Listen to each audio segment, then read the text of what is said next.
के दयाल लिख दे, मेरे दिल विच गुरुवर दा प्यार लिख दे। वालिए तू हो के दयाल लिख दे, मेरे दिल ताली बजाते हो ऐसे नहीं का प्यार लिख दे, मेरे गुरु का प्यार लिख दे। लिखन वाले तू हो के दयाल लिख दे, वाली तू हो के दयाल लिख दे, मेरे दिल विच हरि बोल। गुरुवर दा प्यार लिख दे। मेरे दिल विच गुरु का प्यार लिख दे। ताली बजाते हुए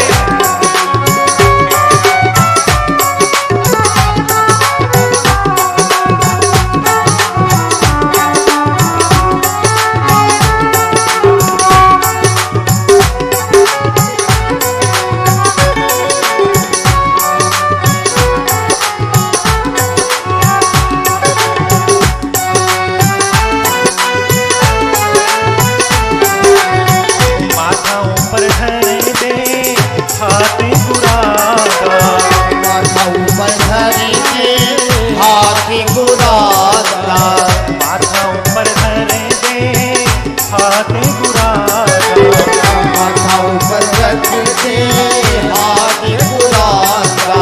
आँख विच गुरु दा दीदार लिख दे, आँख विच गुरु का दीदार लिख दे, मेरे दिल विच गुरु दा प्यार लिख दे। मेरे दिल विच गुरु का प्यार लिख दे। लिखन वाले तू हो के दयाल लिख दे, लिखन वाली तू हो के दयाल लिख दे, मेरे दिल विच गुरुवर दा प्यार लिख दे। मेरे दिल विच गुरु का प्यार लिख दे।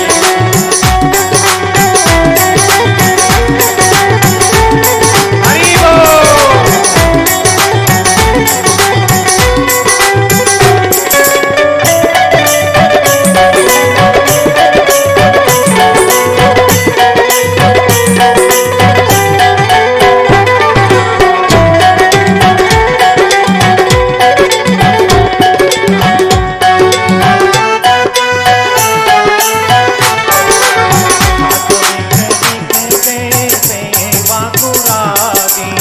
हाथ विच लिख दे सेवा कुरानी, हाथ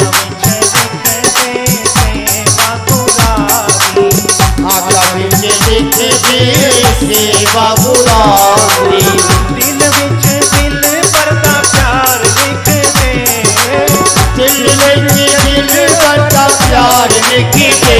मेरे हरि बोल। मेरे दिल विच गुरु का प्यार लिख दे, लिखन वाले तू हो के दयाल लिख दे, लिखन वाली तू हो के दयाल लिख दे। हो बोले मेरे गुरु का प्यार लिख दे।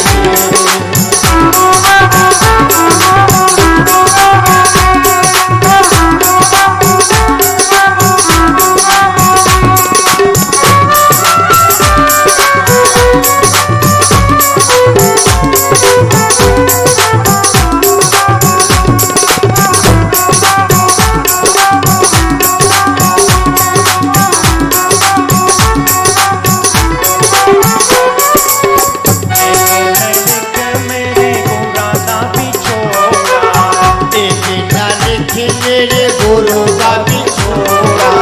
क्या ना लिख, एक मेरे गुरु से मैं कभी बिछड़ू नहीं। हरि बोल। मैं रोज अपने गुरु के दर्शन करता रहूं, रोज मेरे नेत्रों के समक्ष मेरे गुरु की झांकी के दर्शन होते हो। हरि बोल। एक न लिख मेरे गुरु का बिछोड़ा, एक न लिख मेरे गुरु का बिछोड़ा। चाहे तू खादा पहाड़ लिख दे, चाहे तू खादा पहाड़ लिख दे। मेरे दिल विच गुरुवर दा प्यार लिख दे।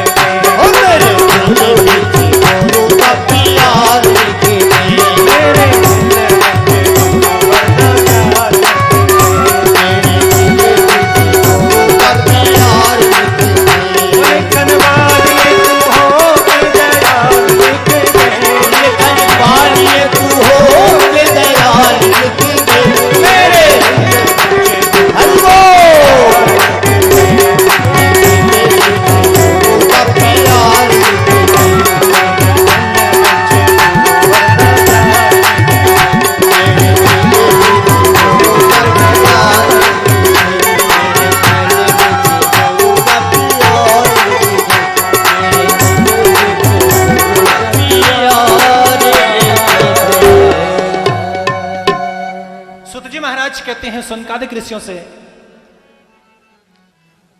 परीक्षित महाराज संतों की सेवा करते, अतिथि अभ्यागत का सम्मान करते, जीवन में बड़ा आनंद है परीक्षित के, उनके राज्य में हर प्रकार का वैभव है, हर प्रकार का सुख है। एक बार परीक्षित महाराज ने विचार किया कि मेरे बाबाओं का जो खजाना है, मैंने उसमें कभी ये देखा नहीं कि मेरे बाबा मेरे लिए क्या छोड़कर गए। परीक्षित उस खजाने में प्रवेश करते हैं और एक बड़े प्राचीन बक्से को खोलते हैं, उसमें एक सुंदर सा मुकुट निकलता है, उसको अपने मस्तक पर धारण करते हैं, निकल पड़े भ्रमण के लिए। जैसे ही भ्रमण करने के लिए निकले, सुतजी महाराज कहते हैं वहां परीक्षित के नेत्र के समक्ष एक विभत्स चेहरा, बड़ी बड़ी मूछे, कलयुग के दर्शन होते हैं। कलयुग से मुलाकात हो जाती है परीक्षित की। परीक्षित घबरा जाते हैं और पूछते कि कौन है आप, यहां क्या कर रहे हैं। जैसे ही कलयुग ने इस बात को सुना, तलवार निकाला और युद्ध करने के लिए तैयार हो गया। परीक्षित महाराज ने तलवार निकाली, उसकी तलवार को पकड़ के फेंक दिया और उसको मारने का जतन करने लगे। कलयुग परीक्षित महाराज के चरणों में गिर पड़ा, बोले महाराज मुझे मारना नहीं। जैसे ही वो कलयुग प्रणाम करने लगा, सुतजी महाराज कहते सौनकादिक ऋषियों से परीक्षित को अपने बाबाओं की बात का ज्ञान हुआ। परीक्षित के बाबाओं ने उपदेश किया था कि शत्रु भी शरण में आ जाए तो उसे कभी मारना नहीं। कलयुग को छोड़ने लगे। कलयुग कहने लगे कि आप मुझे मारते क्यों हो, कुछ ऐसी जगह बता दो ना, ऐसे स्थान बता दो ना जहां पर मैं आराम के साथ रहूंगा। सुतजी महाराज कहते परीक्षित ने कुछ स्थान बांट दिए, जाओ जुआ के अंदर तुम्हारा वास होगा, परस्त्री घमन के अंदर तुम्हारा वास होगा, हिंसा के अंदर तुम्हारा वास होगा। कलयुग ने विचार किया कि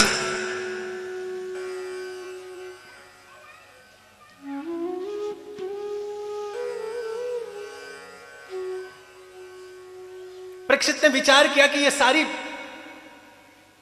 जो मैंने वरदान दिए हैं कलयुग को, इसको मारूंगा नहीं, ये वरदान दे दिए। कलयुग ने विचार किया कि ये सारी बातें तो परीक्षित महाराज के अंदर है नहीं, और मैं यहां पर रहूं, मेरा प्रभाव इन पर नहीं पड़े तो रहने का आनंद नहीं आता। सुतजी महाराज कहते सौनकादिक ऋषियों से, न जाने कैसे परीक्षित के मुख से निकल गया कि जाओ सुवर्ण के अंदर तुम्हारा वास। कुछ स्थान तो दे दिए थे, परस्त्री घमन के अंदर तुम्हारा वास है, हिंसा के अंदर तुम्हारा वास है, मदिरा के अंदर तुम्हारा वास है। ये जो लोग मदिरा के नशे में मस्त रहते हैं ना, वो कलयुग ही तो हैं। जो मदिरा का पान करते हैं, कलयुग का वास उनके अंदर रहता है। जो मदिरा का पान करते हैं, उनके पास में रिश्तों की पवित्रता सुरक्षित नहीं रहती है, उनके अंदर संबंधों में अवैधता आ जाती है। उनको ज्ञान कहां रहता है, क्या है ये, क्या उपादान। अरे नशा भी करना है तो भगवान के नाम का करना चाहिए। हमारे ब्रज के संत कहते हैं कि जाम पे जाम पीने से क्या फायदा, शाम की पी सवेरे उतर जाएगी। तू गोविंद नाम की प्याली पी ले, तेरी सारी जिंदगी सुधर जाएगी। बोलो राधे राधे। नशा भी भगवान के नाम का होना चाहिए। ये जो आप कथा सुन रहे हो, ये आपको भगवान के नाम का नशा है। बोलो राधे राधे। जैसा ही परीक्षित ने सुवर्ण की कहा, सूक्ष्म रूप से कलयुग सुवर्ण में प्रवेश करता हुआ परीक्षित के मस्तक में प्रवेश कर गया। जैसे ही कलयुग का प्रवेश हुआ, परीक्षित के विचार बदल गए, आखेट की वृत्तियां बन गई। जैसे विचार बदले, परीक्षित के मन में आया कि कुछ मृगया कर ले, कुछ शिकार कर लो, मैं किसी चपल मृगे के नेत्र में मेरे पांचों तीर चले। और ऐसा विचार करके मृगया के लिए निकल पड़े। सुदूर मृगया के लिए निकले। भूख लगने लगी, प्यास लगने लगी, पुकारने लगे, मैं परीक्षित कोई आए मेरी सेवा करे, मुझे जलपान कराए। कोई और दिखा नहीं। बगल में एकांत के अंदर संत की कुटिया, समीक ऋषि की कुटिया थी। समाधि में बैठे, चित्त की वृत्ति अंतर्मुखी, सूक्ष्म विराट था, गहरा तादात्म्य था, गहरी प्रीति थी। वो जान नहीं पाए कि नेत्र के समक्ष कौन है। परीक्षित जोर जोर से उच्चारण कर रहे हैं कि मैं राजा परीक्षित समुची वसुधा के वैभव का एकमात्र भुक्ता, मैं छत्रपति, मैं शीलवान, मैं गुणवान, मैं अलंपटवान। कोई जवाब नहीं दिया। परीक्षित क्रोधित हो गए, ये महात्मा बड़े अहंकारी हैं, मैं राजा, मैं चक्रवर्ती सम्राट इनके नेतृत्व के समक्ष खड़ा हूं और ये प्रत्युत्तर में मेरी बात का कोई जवाब नहीं देते हैं। बगल में मरा हुआ सर्प था, उसको उठाया और समीक मुनि के गले में रख दिया और निकल पड़े। उसी समय समीक मुनि के पुत्र संगी ऋषि आए, अपने पिता के गले में मरा हुआ सर्प को देखा। ऋषि बालकों ने बताया, सारा वृतांत बता दिया। परीक्षित आए थे, भोजन की याचना कर रहे थे, आपके पिता भजन में व्यस्त थे, कुछ जवाब नहीं दे पाए। ये जो मरा हुआ सर्प है ये परीक्षित ने रख दिया। संगी ऋषि ने अपने वाणी रूपी बाण को चला दिया। जिस परीक्षित को राजा होने का इतना अहंकार है और जिस तक्षक को, जिस सर्प को मेरे पिता के गले में डाला है, इसी के जो पूर्वज तक्षक है वो आएंगे, आज के 7वें दिन परीक्षित की मृत्यु हो जाएगी, उसकी अकाल मृत्यु हो जाएगी। वाणी रूपी बाण को चला दिया। समीक मुनि की साधना टूटी। पुत्र ने सारा वृतांत बता दिया। ये परीक्षित आए थे, ये सारा का सारा कार्य परीक्षित ने किया है और आप चिंता ना करें पिताजी, मैंने परीक्षित को दंड दे दिया है। आज के 7वें दिन इसके जो पूर्व तक्षक है वो आएंगे और परीक्षित को डस लेंगे, उनकी मृत्यु हो जाएगी। इस बात को सुनते ही समीक मुनि के नेत्र में प्रायश्चित के अश्रु गिरने लगे। अरे बेटा, तूने ये क्या कर दिया? हम संत हैं, संत को दयावान होना चाहिए, करुणावान होना चाहिए। ये राजा हैं, ये बड़े लोग हैं, इनकी कृपा से ही हम निर्भीक होकर इस जंगल में रहते हैं। संत को करुणावान होना चाहिए, तितिक्षु होना चाहिए। शास्त्र कहते थे, क्षया करुणया मैत्रिया चाखिल जंतुषु समत्वेन च सर्वात्मा भगवान संप्रसिद्धते। हर प्राणी के अंदर राधा माधव के दर्शन करने चाहिए, तितिक्षु होना चाहिए, करुणावान होना चाहिए। संत का जीवन तो ऐसा होना चाहिए। उपदेश करते, एक बड़ी सुंदर सी कथा आती है। एक महात्मा किसी बस स्टॉप पे खड़े थे, बगल में कोई व्यक्ति खड़ा था, उसको समय पूछ लिया कि भैया टाइम क्या हुआ है। जैसे ही उस व्यक्ति ने कोई जवाब नहीं दिया, दोबारा पूछा संत ने कि भैया समय क्या हुआ है। जिस व्यक्ति को पूछा था उसको क्रोध आ गया और डंडा उठाया और महात्मा जी के मस्तक में मार दिया। बोले 1 बजे। बोलो राधे राधे। जैसे ही डंडा मारा, संत नाचने लग गए। लोगों ने कहा कि अरे बाबा जी, आपको डंडा मारा है, आप नाच रहे हैं। बोले भला हो भगवान का जिसको 12 बजे टाइम नहीं पूछा, नहीं तो 12 डंडे मारता। बोलो राधे राधे। कैसे भी करें लेकिन प्रसन्न रहें। जिस देश में, जिस वेश में, जिस परिवेश में रहें, राधा रमन कहते रहे। पुत्र को समझाया, बोले पिताजी साथ तो दे दिया। सुत जी महाराज कहते हैं, सौनकादिक ऋषियों से समीक मुनि ने अपने गौरमुख नाम के शिष्य को बुलाया, सारा वृतांत बता दिया और कहा कि जाओ परीक्षित के पास में, उसको कह दो यदि अपनी मृत्यु को टालने का कोई जतन कर सकते हैं तो आज के 7वें दिन कर ले। आज के 7वें दिन की मृत्यु निश्चित है। इधर परीक्षित को देखो, अपने महल की तरफ प्रस्थान कर रहे हैं। परीक्षित की पत्नी इरावती, जैसे ही सांप लगा पति को, मन विचलित हो गया इरावती का। बार बार महल के मुख्य द्वार पर आती, अपने पति की प्रतीक्षा करती, अपने महल की अटालिका पर चढ़कर बार बार दूर दूर तक देखती, आज क्या हो गया है, आज मेरे पति अपने घर को लौट कर क्यों नहीं आए। परीक्षित दौड़ कर आए, पत्नी दौड़ कर आई, कहने लगी हे देव, आज इतना विलंब कैसे हो गया। परीक्षित कहने लगे देवी, पहले इस मुकुट को मेरे सिर से नीचे उतारो, ऐसा लगता है कि जैसे बहुत बड़ा पहाड़ मेरे मस्तक पे रखा हुआ है। जैसे ही इरावती ने उस मुकुट को नीचे उतारा, परीक्षित को किए हुए कर्म का भान हो आया। परीक्षित कहने लगे देवी, आज मुझसे अपराध हो गया। इतना कहने वाले थे कि अचानक समीक मुनि के शिष्य गुरुमुख आ गए, सारा वृतांत बता दिया और कहने लगे कि आपको 7 दिवस मृत्यु का साप लगा है, अपनी मृत्यु को टालने का कोई उपाय कर सकते हैं तो आप कर लीजिए। आज के 7 दिन आपकी मृत्यु निश्चित है। परीक्षित कहने लगे ऋषि कुमार से कि हे देव, ये 7 दिन तो बहुत ज्यादा होते हैं, मुझसे एक संत का अपराध हो गया, मैं 7 दिन तो क्या एक पल भी शरीर को रखना नहीं चाहता। परीक्षित महाराज ने अपने पुत्र जन्मेजय को गद्दी पर बिठाया, अपना दंड कमंडल लिया और निकल पड़े। अपनी मृत्यु को टालने के लिए विचार नहीं बदले। शास्त्र कहते हैं भजन के लिए विचार नहीं बदलने चाहिए। एक बार एक गुरु घोड़े पर बैठ रहे थे। शिष्य ने पूछा कि ये गुरुदेव, ये गुरु मंत्र कब लेना चाहिए? कौन से मुहूर्त में गुरु मंत्र लो जो ठीक रहेगा? एकादशी ठीक रहेगी कि द्वादशी ठीक रहेगी? कब लें ये गुरु मंत्र? गुरुदेव मुस्कुराकर कहते हैं कि किसी के घर में आग लग जाए और वो मुहूर्त पूछने के लिए जाए पंडित जी के पास। बोले पंडित जी महाराज, अरे कोई अच्छा सा मुहूर्त निकाल दो। तो बोले क्या हुआ? अरे मेरे घर में थोड़ी आग लग गई थी, मैंने उस आग को बुझाना है। एकादशी ठीक रहेगी या द्वादशी ठीक रहेगी या अमावस्या ठीक रहेगी? कोई अच्छा सा मुहूर्त बताइए, मेरे को आग बुझानी है।